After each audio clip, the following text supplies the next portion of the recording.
was one of the worst, like basically child rapists of all time. Of all time. Of all time. Yeah.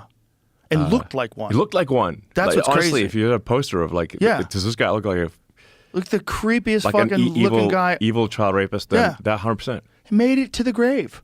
Like, got away with it. Yes. Got away with it till he died. They hid it from people until he died. Yes.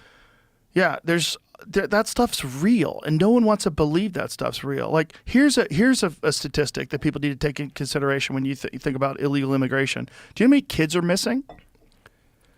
How many like missing and what? Like, kids that came across the border that are unaccounted for? I mean, I saw a number on like 300,000 or something like that. Something crazy like that. Yeah. Let's say it's only 10% of that. Sure. That's still insane. Yeah. That's insane.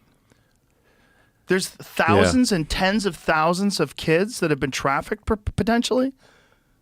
I mean, when you know that like sex trafficking and child trafficking is a real thing in the world, it's real. Yeah. So if you know that, this whole thing is fucking disgusting and terrifying. Yeah, absolutely. And people are just turning a blind eye to it because their ideology, the left-wing ideology, supports this idea that immigration is overall good and that you have to be a compassionate person to let these people in, and that you're racist if you don't want 20,000 immigrants from a war-torn country being imported into a town of 30,000 people. Exactly. And completely changing the dynamic of and then but as long as they don't come to your town. Exactly. You know, like that's it. They can just basically send, when they sent like 20 or 30 people to Martha's Vineyards, people had a heart attack. They kicked them out. Yeah, they kicked them out. Yeah, they kicked them out. Exactly.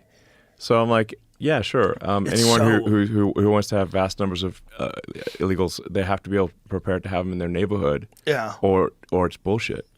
It's so crazy. And the thing about all of this is if you don't have people that are willing to stand up and talk about it, if you don't exist, if RFK doesn't exist, if Tulsi Gabbard doesn't exist, if Vivek and Trump don't exist, where the fuck are we? Like, where are we? Where are we and what gets done? Are we just like the UK where we have thousands of people getting arrested and jailed for social media posts? Like, where are we? We have complete silencing of any dissent, anything. You have to stick to the narrative or you'll lose your livelihood. You'll be outcast from the community. You'll lose your freedom. It's crazy. Yeah. Well, if the Kamala puppet regime wins, they're definitely going to want to cancel you. That's for sure. Oh, for sure. Yeah, 100%. Yeah.